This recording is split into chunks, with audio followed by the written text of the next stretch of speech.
উদ্দেশ্যে বহু উপাচার অর্পণ করেছি, যজ্ঞ করেছি, কিন্তু আমাদের মনে হয় আপনার জন্য এগুলো দরকার নেই।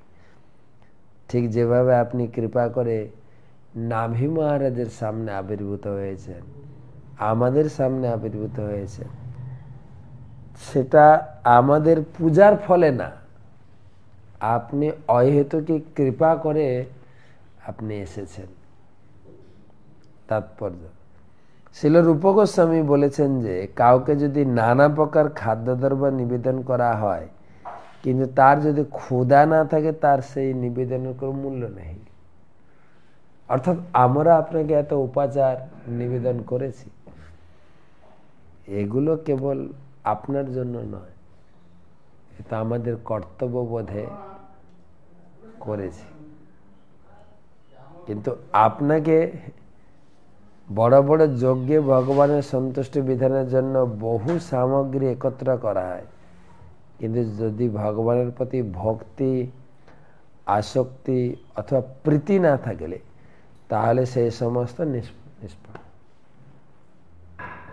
সব কিছু নিবেদন করব, লাড্ডু বলুন, রান্না করা ভোগ বলুন, ফলমূল, ভক্তিয়া প্রযচ্ছতি, ভক্তি লাগাতে হবে। ভক্তি না লাগালে ভগবান গ্রহণ করেন না।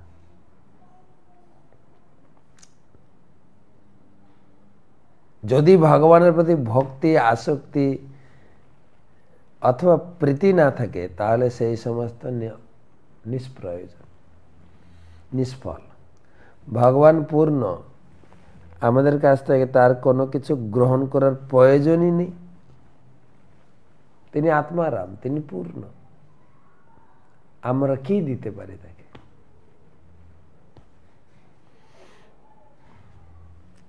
আমরা সে রাজকুমারীর কথা শুনি না, যে রাজকুমারী জগন্নাথের পরম ভক্ত ছিল।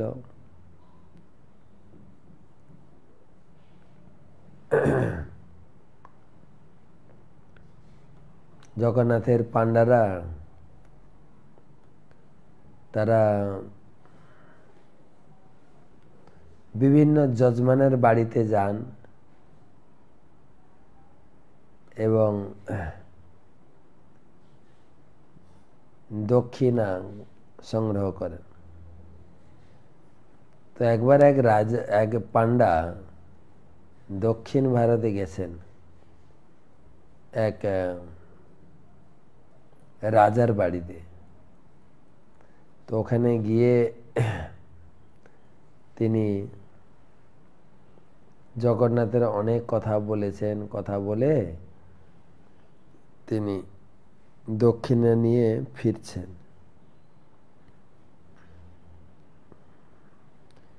তখন রাজার এক কন্যা ছিল, সেও ভগবানের ভক্ত ছিল, তার নাম ছিল পদ্মাবতী। সে চিন্তা করলেন, আরে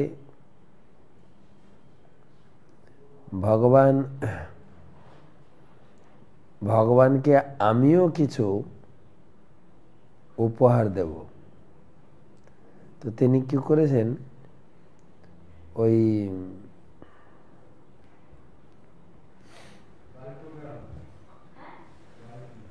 একটা সিন্ধুকে কিছু দিয়ে লক করে পূজারীকে দিয়েছেন যে ঠাকুরমশাই, এটা আপনি নিয়ে গিয়ে ভগবানের হাতে দেবেন, এটা বলবেন রাজকুমারী তোমার জন্য পাঠিয়েছে। কেবল ভগবান হাতে দেবেন, অন্য কোথাও দেবেন না। তখন পান্ডা বলছেন ঠিক আছে, কিন্তু লোভী পান্ডা তো রাস্তায় আস্তে আস্তে চিন্তা করছে, জগন্নাথের মন্দিরের দিকে ফিরছিলেন, আস্তে আস্তে চিন্তা করছে, আরে ভগবানকে আমি কি দেব? রত্নাকরম তব গৃহম, ভগবানের তো সব আছে। তো যাই হোক, সিন্ধুকে ভরে দিয়েছেন। পান্ডা আস্তে আস্তে রাস্তায় লোভ হয়ে গেছে, বলছে রাজকুমারী নিশ্চয় অনেক কিছু দিয়েছে, তা আমি কেন ভগবানকে দেবো, আমি এটা আত্মসাৎ করব। সিন্ধুকটা রাস্তায় ভেঙেছে, দেখে সিন্ধুকের ভিতরে কিছুই নেই, এক টুকরো কাগজ ছিল, ওটা ছুঁড়ে ফেলে দিয়ে চলে এল। রাত্রে জগন্নাথ ধরেছেন, রাত্রে যখন ঘরে ঘুমিয়েছিল তখন জগন্নাথ এসেছেন তার স্বপ্নে। এই পূজারী, আমার ভক্ত পদ্মাবতী রাজকুমারী যে আমার জন্য উপহার দিয়েছিল, মূল্যবান উপহার, সেটা কোথায় আমাকে দাও, কোথায় রেখেছ? তার ভিতরে কিছু ছিল না তো, মূল্যবান কি, এক টুকরা কাগজ ছিল, তো ফেলে দিয়ে চলে এস। ভগবান বলছেন তুমি এর মূল্য বুঝলে না, রাজকুমারী লিখে পাঠিয়েছে, দেখবে ওই কাগজটা কত মূল্যবান। তোমার ভান্ডারে, তোমার রাজার ভান্ডারে যত সম্পদ আছে তার এক কণিকা তুল্যও না। কালকে দেখবে আমি গিয়ে কোথায় ধারণ করেছি। তো পান্ডা চিন্তা করলে, আরে কি ছিল ওর ভিতরে, তো কিছুই ছিল না। সকালবেলা উঠে গেছে মন্দিরে, আর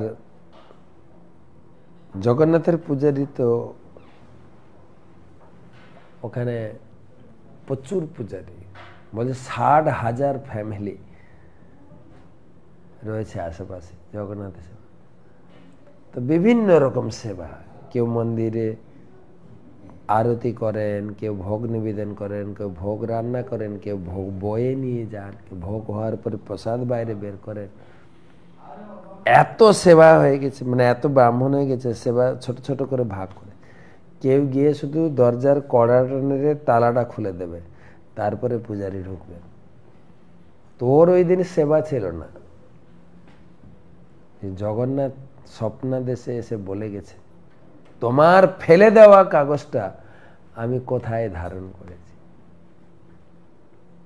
এই তখন যেই মন্দিরের দরজা খোলা হয়েছে, যে প্রধান পুরোহিত গিয়ে অল্টারে ঢুকেছেন, বিগ্রহের কে জাগরণ করাবেন, মঙ্গল আরতি হবে, হঠাৎ দেখে জগন্নাথের বুকে একটা ময়লা কাগজ। সেইটা দেখে পূজারি অবাক হয়েছে, এই ময়লা কাগজটা কোত্থেকে এলো? কালকে নিশ্চয় যার রাত্রে শয়ন আরতি সেবা ছিল, সে ভালো করে লক্ষ্য রাখেনি, এটা ময়লা কাগজ, এতে আমাদের অপরাধ হয়ে গেল, বিশাল অপরাধ হয়ে গেছে।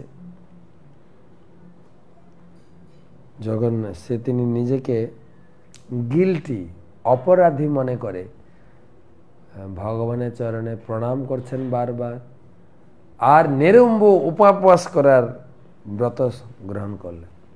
আমার এই অপরাধের জন্য আমি উপবাস করে এর প্রায়শ্চিত্ত করব। তো তখন এই পান্ডা বলছে, না না না না, এ আপনাদের কারো দোষ নেই, দোষটা সম্পূর্ণ আমার। তোমার কি দোষ? আমি গিয়েছিলাম জয়পুর রাজ্যের রাজার বাড়িতে, সেখান থেকে ফিরছিলাম, ওই রাজার রাজকন্যা তিনি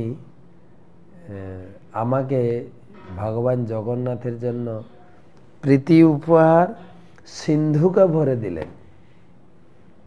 আমার লোভ হয়ে গেল, রাস্তায় সিন্ধুকটা ভেঙে দেখলাম কিছুই নেই, এক টুকরো কাগজ। আমি ধিক্কার দিলাম, রাজকুমারী ধোঁকা দিয়েছে ভগবান, অনেক উপহার দিয়ে পাঠালো, দেখলাম কিছুই নেই, কাগজটা ওখানে ফেলে দিয়ে চলে এলাম।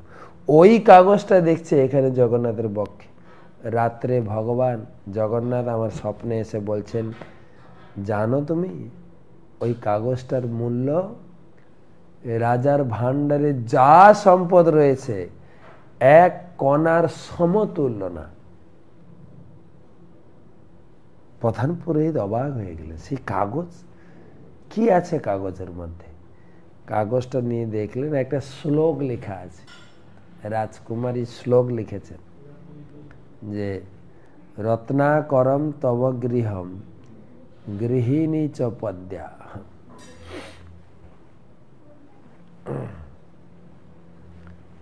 হে প্রভু,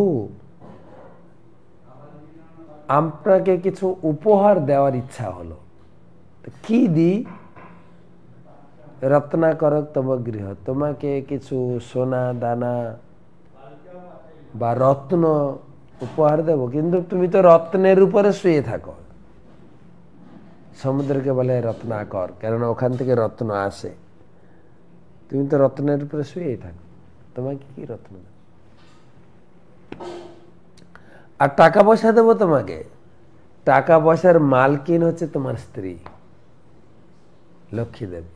টাকা পয়সা দিয়েও তোমাকে সন্তুষ্ট করা যাবে না, রত্ন পাথর দিয়েও সন্তুষ্ট করা যাবে না। কি দিই? কি তোমার অভাব, যার যেটা প্রয়োজন, যে বার্থডে গিফট না, বা বিবাহ বার্ষিকী গিফট কাউকে যদি দেওয়া হয়, তার যেটা প্রয়োজন সেটা দিলে সে খুশি হবে। তোমার কি প্রয়োজন আছে? তুমি তো সাক্ষাৎ ভগবান, তোমার স্ত্রী হচ্ছেন লক্ষ্মী দেবী। হ্যাঁ, তোমার মনটা, যখন তুমি বৃন্দাবন ছেড়ে দ্বারকা মথুরাতে চলে গেছ, বৃন্দাবনবাসীরা তোমার মনটাকে চুরি করে রেখে দিয়েছে। মন তোমার সঙ্গে যায়নি, মন থেকে গেছে বৃন্দাবনে, তুমি গেছো দ্বারকাতে। তাই দ্বারকাতে থাকাকালীন তুমি খুব বৃন্দাবনের কথা বলেছ, রুক্মিণীকে ডাকার কথা, সত্যভামা, জাম্ববতী, কাউকে ডাকতে গিয়ে রাধে রাধে, রুক্মিণী বলছেন আমি তো রাধে না, আমি তো রুক্মিণী, আমাকে রাধে বলে ডাকছে। তখন রুক্মিণী চিন্তা করতেন, আমরা এত সেবা দিয়েও ভগবানকে সন্তুষ্ট করতে পারলাম না, ভগবানের মন পড়েছে রাধারানীর কাছে। কখনো বলতেন ললিতে, বিশাখা, শ্রীদাম, সুদাম, মধুমঙ্গল, এইরকম সব সময় বৃন্দাবন। তো বৃন্দাবনবাসীরা তোমার মন চুরি করেছে। দত্তম মনোমে কৃপয়া গ্রহণম, হে যদুপতে, তাই আমার মনটা তোমাকে অর্পণ করলাম, দয়া করে মনকে তুমি গ্রহণ করো। এইটাই লেখাছে, এটাই ভগবান বক্ষে ধারণ করেছে। গীতায় ভগবান বলেছেন তোমার কিচ্ছুই লাগবে না, কেবল মন দিয়ে আমার সেবা করো, আমার ধ্যান করো, আমার পূজা তপস্যা করো, আমার জপ করো, মনটাকে কাজে। তো সেটাই ঋত্বিকগণ বলছেন, হে প্রভু, আপনাকে পূজা করতে এত কিছু লাগে না। আর প্রভুপাদ তাৎপর্য লিখছেন, যা কিছু অর্পণ করবেন ভক্তি লাগাতে হবে, নাহলে ভগবান গ্রহণই করবেন না। এমন নয় যে আমি এত ভালো রান্না করেছি, আমি এত সুন্দর মন্দির তৈরি করেছি, ভগবানকে আমার মন্দিরে থাকতেই হবে, ভগবানকে আমার হাতে সেবা গ্রহণ করতেই হবে। হ্যাঁ, কত সুন্দর পনিরের সবজিটা বানিয়েছি, কত সুন্দর সুজির হালুয়া বানিয়েছি, পুরি বানিয়েছি, গোপাল তুমি খাও না, গোপাল বাধ্য না। তো বহুপদ উদাহরণ দিয়েছে,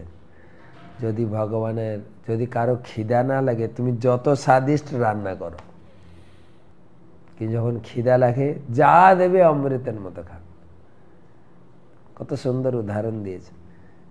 তাই আমরা যদি একটু তাকে জল, ফুল, ফল, তুলসী পত্র ভক্তি সহকারে গ্রহণ করে, তিনি গ্রহণ করেন। ভক্তি হচ্ছে পরমেশ্বর ভগবানকে সন্তুষ্টি করার প্রধান উপায়। বিরাট যজ্ঞ অনুষ্ঠানের প্রয়োজন হয় না।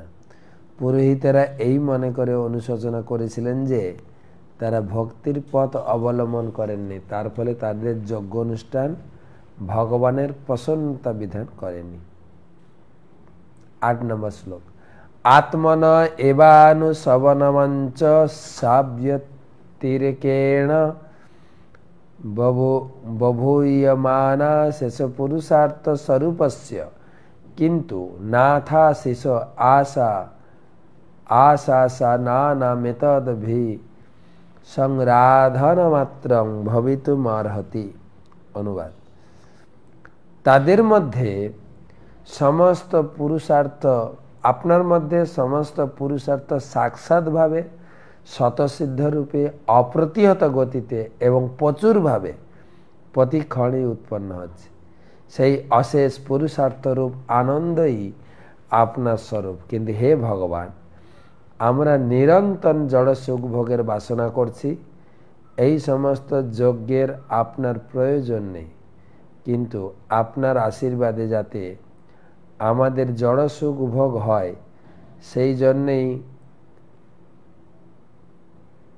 প্রকৃতপক্ষে এই সমস্ত যজ্ঞের অনুষ্ঠান হয়। আমাদের সকাম কর্মের উদ্দেশ্যে এই সমস্ত যজ্ঞ অনুষ্ঠান হয়। আপনার সেগুলি প্রকৃতপক্ষে কোনো প্রয়োজন নেই।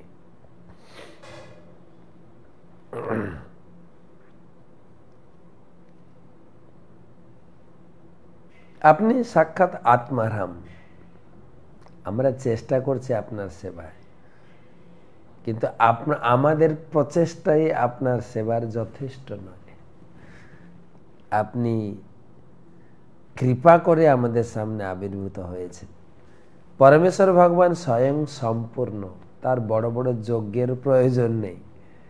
যারা নিজেদের স্বার্থে জড় ঐশ্বর্য কামনা করে সকাম কর্ম তাদের জন্যই।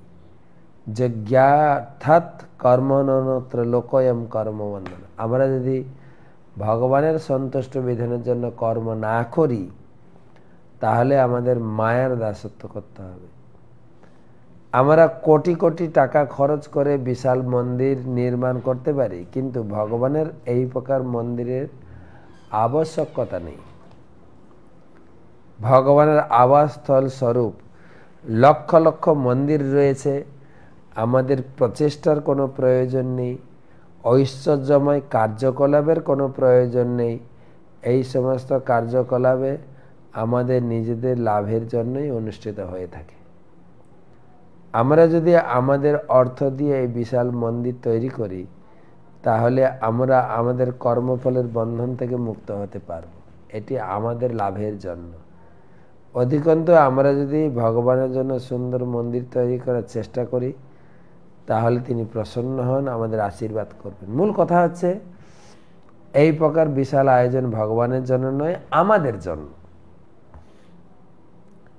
আমরা যদি কোনো না কোনোভাবে ভগবানের আশীর্বাদ লাভ করতে পারি তাহলে আমাদের চেতনা নির্মল হতে পারে, আমরা আমাদের প্রকৃত আলোয় ভগবত ধামে ফিরে যেতে পারি। আরেকটা শ্লোক পড়ি। তজ্জথা বালিশানম স্বয়মাত্মন শ্রেয় পরম বিদুষাম পরম পরম পরম পরম পুরুষ প্রকর্ষ করুণয়া স্বমহিমানম চাপ বর্গাক্ষ মুপকল্পয়িষ্যন স্বয়ং নাপচিতম এবেতর বদীয় পলক্ষিতঃ।